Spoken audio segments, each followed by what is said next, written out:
Hello students, आज part 2 में हम लोग आगे डिस्कस करेंगे। लेकिन एक बार रिवीजन पार्ट 1 का। पार्ट 1 में हमने देखा था पोलर फॉर्म, ध्रुवीय रूप के बारे में। निर्देशांक दो टाइप का होता है, ये बताया गया था। एक्स वाई के फॉर्मेट में भी हम बताते हैं और एक आर और थीटा के भी फॉर्मेट में बताते हैं। इसके लिए बताया गया था आर की वैल्यू निकालने के लिए आपको x square plus y square के फॉर्म में, और थीटा tan थीटा की वैल्यू वाई बाई एक्स। तो एक फॉर्म ये भी देखे थे हम लोग ये भी देखे थे। फर्स्ट क्वाड्रेंट में साइन प्लस प्लस, सेकंड में माइनस प्लस, थर्ड में दोनों माइनस और फोर्थ में प्लस माइनस, ऐसे होता है। इसके बाद डिस्टेंस फार्मूला भी देखे थे। दो बिंदुओं के बीच की दूरी का फार्मूला x2 माइनस x1 का square plus y2 minus y1 का स्क्वायर, या फिर उल्टा भी कर सकते हैं, x1 माइनस x2 का होल स्क्वायर और यहाँ पे y1 माइनस y2 का होल स्क्वायर। इस पर कुछ क्वेश्चन भी देखे थे पार्ट 1 में। सबसे मेन चीज समझिए, सिर्फ वीडियो देख लेने से आपको बातें नहीं समझ में आने वाली है। जब आप वीडियो देखिए तो एक दो एग्जाम्पल दिया जाता है, उससे बेसिस आप क्वेश्चन रिवाइज करिए।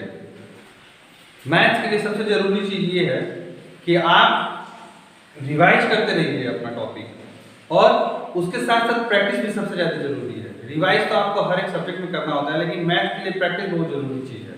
आप सिर्फ वीडियो देख लिए, आपको वीडियो से क्वेश्चन समझ में भी आ गया, फिर आप जब कैलकुलेशन करने बैठेंगे तो छोटे छोटे मिस्टेक होते हैं।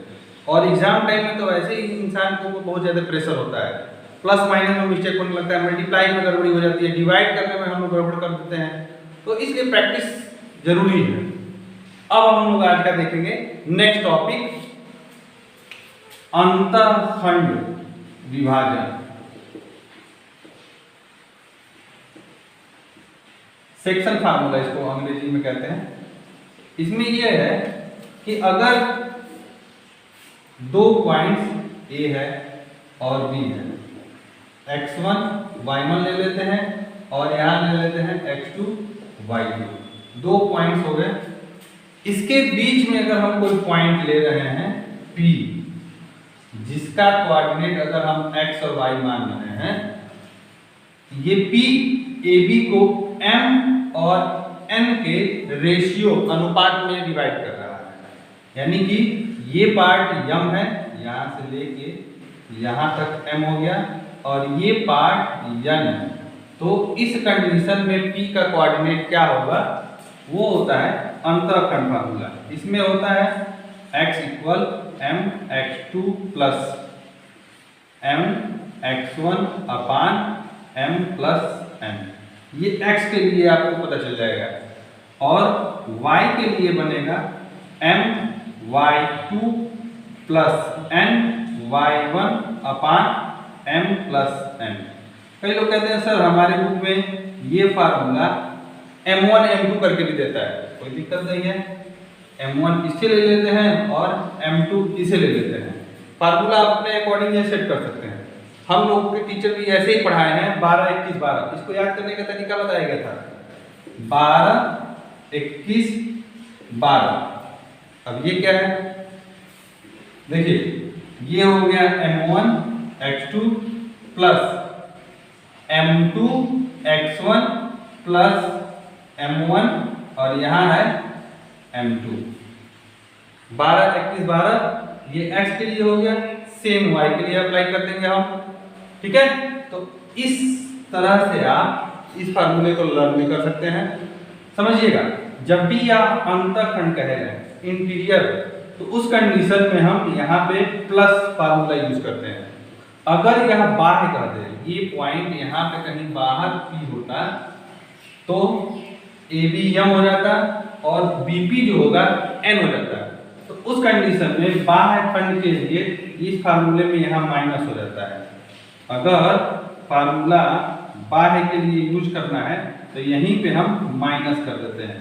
ये हो जाता है माइनस m x1 अपान m1 माइनस m2, और यहाँ हो जाएगा आपका y2 माइनस n y1 अपान m माइनस n।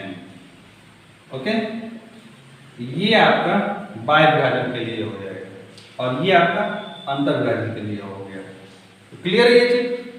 इसमें एक और चीज है, अगर बाह्य और अंतर देखेंगे तो इसमें अगर आप ये ध्यान दें, अगर ये पॉइंट इन दोनों का मिड पॉइंट बन जाए, मतलब कि A और B है और यहाँ पे मध्य बिंदु P है, तो इस सिचुएशन में इनका अनुपात जो होगा 1:1 का होगा, क्योंकि जितना पार्ट ये होगा उतना ही पार्ट ये होगा। अगर A से B तक 4 सेंटीमीटर है तो ये 2 सेंटीमीटर हो जाएगा, ये 2 सेंटीमीटर हो जाएगा, और 2 को अगर हम सिंपल सॉल्व करेंगे तो 1:1 का अनुपात हो गया। अगर ये 10 है तो ये 5 और ये 5 का अनुपात होगा, 5 को भी काटेंगे तो 1:1 हो गया। यानी कि m1 या m की वैल्यू 1 हो जा रही है और m2 या फिर n की वैल्यू भी 1 हो जा रही है। इस कंडीशन में आप यहाँ से कैलकुलेट करेंगे तो m की जगह पे 1 रखेंगे तो वो हो जाएगा x2 प्लस n की जगह पे 1 रखेंगे तो हो जाएगा x1 अपान 1 प्लस 1। तो इस तरह से इसका मध्य बिंदु का फार्मूला बनता है x1 प्लस x2 अपान 2। यह x का कोऑर्डिनेट हो जाएगा। और उसके बाद जब देखेंगे y के लिए तो y1 प्लस y2 अपान 2। तो ये आपका एक नया फार्मूला हो जाएगा मध्य बिंदु के लिए। तो आप 3 फार्मूले पाए, यह अंतःखंड के लिए, ये बाह्य के लिए और ये आपका फार्मूला है मध्य बिंदु के लिए। ये एक इम्पॉर्टेंट फार्मूला है, कई जगह हम लोग यूज भी करते हैं, पेपर में क्वेश्चन भी आते हैं इस पे अब हम लोग कुछ क्वेश्चन देखेंगे। देखते हैं पहला क्वेश्चन। दिया है कि 2 बिंदु को जोड़ने वाली रेखाखंड को समद्विभाजित बाइसेक्ट कर रहा है, उस पॉइंट का हमको कोऑर्डिनेट बताना है। निर्देशांक नियामक एक ही वर्ड है। ओके, तो यहाँ पे आप देखेंगे तो ये आपका x1, ये आपका y1 हो जाएगा, ये आपका x2, ये हो जाएगा y2। समद्विभाजित करने का मतलब बाइसेक्ट, यानी कि हमको इसका मिड पॉइंट चाहिए। अब इस कंडीशन में हम मध्य बिंदु वाला फार्मूला लगा लेंगे x1 प्लस x2 अपान 2 और y1 प्लस y2 अपान 2। इस फार्मूले पर रख लेंगे, हमको आंसर मिल जाएगा। x1 की वैल्यू है आपका -1 और सॉरी -2 और +3 अपान 2 हो गया, और y1 के जगह पे दे रहा है -5 और y2 की जगह पे -1 अपान 2। इसी को कैलकुलेट कर लेंगे, हमें आंसर मिल जाएगा। और इसको जब कैलकुलेट करेंगे तो आएगा आपका 1/2, ये बड़ा है इसलिए ये प्लस में, और ये दोनों सेम साइन है, इन दोनों को ऐड कर लेंगे 6 और 2 से डिवाइड हो जाएगा तो -3। और इस तरह से आपका ऑप्शन नंबर बी करेक्ट हो जाएगा। ओके, क्वेश्चन को इसी को घुमा देता है कभी कभी, कह देगा कि एक वृत्त, एक सर्कल है जिसके डायमीटर, देखिए डायमीटर व्यास को कहते हैं, जो कि केंद्र से पास होने वाली एक सबसे बड़ी जीवा होती है। डायमीटर का एंड पॉइंट दे दिया है, एंड पॉइंट हो गया, ये आपका ए हो गया, ये आपका बी हो गया। कह देगा इसके केंद्र का निर्देशांक बताइए। तो ये आपको पता होना चाहिए कि डायमीटर का हाफ जब करेंगे तो हमें सेंटर मिल जाता है, और उसके लिए हम इस मध्य बिंदु का फार्मूला निकाल लेंगे। इसके अलावा क्वेश्चन में ये भी दे सकता है कि इसका रेडियस बताइए, तो हम 2 तरह से रेडियस निकाल सकते हैं। इन दोनों के बीच की दूरी निकाल लेंगे दूरी वाले फार्मूले से, और फिर उसका आधा कर देंगे तो हमें त्रिज्या मिल जाएगा। या तरीका ये है केंद्र निकाल के फिर इन दोनों के बीच की दूरी निकाल दें, जैसे मर्जी वैसे। तो क्वेश्चन कैसे भी पूछ सकता है, हमको फार्मूला ये मध्य बिंदु वाला यूज करना होगा। दूसरा फार्मूला देखते हैं, इसमें दे रहा है अंतर विभाजन के लिए। अंतर विभाजन में आपको ध्यान रखना है कि बीच में प्लस होता है, बाएं में माइनस होता है। ओके, तो इसमें भी हमको पॉइंट चाहिए। यहाँ दे रहा है ये x1 हो जाएगा आपका, और ये y1 हो गया, ये x2 हो गया, ये y2 हो गया, और इसी को हम m1 m2 कह लेते हैं या फिर mm कह दीजिए, जो आपकी मर्जी। और फिर अंतर विभाजन के फार्मूले पे इसको पुट कर दीजिए। फार्मूला लिखते रहे एक बार, m x2 plus n x1 upon m plus n, ये x का कोऑर्डिनेट था, और ऐसे ही y का x की जगह पे बस y कर देंगे आप, ये हो गया y का। इसी फार्मूले में आपको वैल्यू पुट कर देना है, कैलकुलेट करेंगे आपको आंसर मिल जाएगा। m की वैल्यू देखिए 3 है, इंटू x2 कितना है 9 है, प्लस n की वैल्यू 1, x1 की वैल्यू 5 है, अपान m प्लस n 3 प्लस 4, यह x हो गया। ओके, अब y हो गया, m हो गया 3, x2 ये हो जाएगा 9, सॉरी y2 है ना, y2 आपका 6 होगा। ओके, ये सबसे ज्यादा मिस्टेक होता है, हम वैल्यू पुट करते समय ये मिस्टेक करते हैं, इसको आपको सबसे ज्यादा ध्यान देना है। यही कारण है कि हमने बोला कि प्रैक्टिस सबसे ज्यादा जरूरी चीज है। इसका देखिए प्लस n आपका 1 हो जाएगा, और y1 की वैल्यू -2 है, और यहाँ 3 प्लस 1, इसको कैलकुलेट कर लेंगे हमें आंसर मिल जाएगा। ये 9 3 27, 5 32 को 4 से काटेंगे तो 8 आ जाएगा, और 6 3 18 को इससे घटाएंगे 4 से इसको डिवाइड करेंगे, तो ये आपका आंसर हो गया। अब नेक्स्ट क्वेश्चन की तरफ बढ़ते हैं। इस क्वेश्चन में कह रहा है in what ratio the line segment joining a and b divides by x axis, मतलब कि अगर ए और बी को अगर हम मिलाते हैं तो वो x अक्ष को किस अनुपात में बांटता है। इसमें हमको m और n की वैल्यू फाइंड करनी है, या फिर m1 m2 समझ सकते हैं, वो निकालना है। ओके, इसमें रेशियो नहीं दिया है, और ये क्वेश्चन सबसे इजी है लेकिन सबसे कंफ्यूजिंग है, बच्चे बहुत मिस्टेक करते हैं, ये पेपर में सबसे ज्यादा आने के चांसेस भी रहते हैं। इसमें देखिए आपको सबसे बड़ी बात ये ध्यान रखनी होगी, x एक्सिस अगर दे रहा है तो यहाँ पे बताया गया है कि y का कोऑर्डिनेट 0 होता है, ये आपको याद रखना होगा। जब भी x एक्सिस दे रहा है तो y कोऑर्डिनेट 0 होगा। x एक्सिस पे कब कोई पॉइंट लाई करेगा, जब ऐसी कंडीशन बनती है यहाँ का नंबर होगा लेकिन यहाँ पे कोई नंबर नहीं होता है, 0 होता है, तब ये पॉइंट जो है x एक्सिस पे लाई करती है। ओके, तो ये चीज आपको ध्यान रखना होगा, x एक्सिस कर दिया तो y कोऑर्डिनेट 0 हो जाएगा, तो y कोऑर्डिनेट की बस आपको ध्यान देना है और कुछ ध्यान ही नहीं देना है, और आपका बहुत जल्दी आंसर आएगा। देखिए अगर आप फार्मूला देखेंगे y कोऑर्डिनेट के लिए my2 ny1 अपान m1 प्लस m2 या फिर m प्लस n, यही y कोऑर्डिनेट है। ये क्या बताया है, एट x एक्सिस आपको ध्यान देना होगा y कोऑर्डिनेट 0 है। अब इतने के बाद बच्चे वैल्यू पुट करते हैं, यहाँ पे 0 रखेंगे, फिर यहाँ m प्लस n रखेंगे, हम m नहीं निकालना है, m नहीं पता है। y2 की वैल्यू आप देख रहे हैं कि यहाँ पे 6 है, ये आपका y2 है, ये आपका y1 है, और यहाँ हो जाएगा n और ये आपका ये हो जाएगा। आप जब भी ऐसा क्वेश्चन होगा तो इसको इससे मल्टीप्लाई करके 0 दिमाग में पुट कर लीजिए, और सिर्फ ये लाइन अगर सॉल्व करेंगे आपका तुरंत आंसर आ जाएगा। ये इससे जाके मल्टीप्लाई होगा, क्रॉस मल्टीप्लाई 0 हो गया।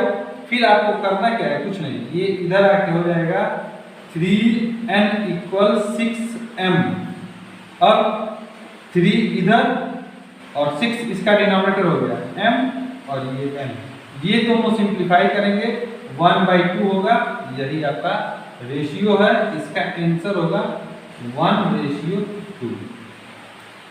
ये 6 इसका डिवाइड कर रहा है, ये इसको डिवाइड कर रहा है, और आपको आंसर मिल जाएगा। कई बार इसी चीज को कई बुक में mn रेशियो के जगह पे k:1 करके भी देता है। देखिए इन दोनों को अगर हम n से डिवाइड करें तो यहाँ बनेगा आपका m/n डिवाइडेड हो जाएगा ये दोनों कैंसिल होके आपका बनेगा 1, और यहाँ इसी को हम k मान लेते हैं, तो आप इससे भी निकाल सकते हैं, ये भी एक फार्मूला होता है और जल्दी सॉल्व करेगा। लेकिन सबसे ज्यादा जरूरी बात ये ध्यान देनी होगी, जब भी x एक्सिस या y एक्सिस देता है तो उसमें आपका a कोऑर्डिनेट 0 होगा और डिनोमिनेटर गायब हो जाएगा, बस आपको इसको कैलकुलेट करना है, इसके अकॉर्डिंग ध्यान देंगे आंसर आ जाएगा। एक और बात, यहाँ पे साइन प्लस आ रहा है, प्लस लिखते नहीं है, पॉजिटिव आ रहा है, इसका मतलब यह इंटीरियर यानी कि अंतःखंड विभाजन है। ओके, अब अपने नेक्स्ट क्वेश्चन की तरफ बढ़ते हैं। एरिया ऑफ ट्रायंगल, ये कोऑर्डिनेट का एरिया ऑफ ट्रायंगल है 1/2 बेस इनटू हाइट वाला नहीं है। इसमें आपको एक ट्रायंगल के तीनों वर्टेक्स गिवन होंगे, तीनों शीर्ष दिए होंगे और उस कंडीशन में एरिया निकालना है। बहुत लंबा चौड़ा फार्मूला होता है, बच्चे रटते भी हैं। अगर रटने का तरीका आपको याद हो तो वो तरीका बताया जाता है कि एक तरफ से सर्कल घुमा दीजिए कहीं भी, किसी भी साइड से, यहाँ पे 1 2 3 रख लीजिए और एक तरफ से घुमाइए इसको 1 2 3, फिर 2 से स्टार्ट होगा तो 2 3 1 और फिर आपका आएगा 1 3 से 3 1 2, 1 से स्टार्ट किए 1 2 3 हो गया, फिर 2 से स्टार्ट किए 2 3 1 हो गया, फिर 3 से स्टार्ट किए 3 1 2 हो गया। अब इसमें करना ये होता है कि आप इसको ब्रैकेट में बंद करिए, बाहर सब में x लगाइए और अंदर सब में y लगाते हुए माइनस कर दीजिए।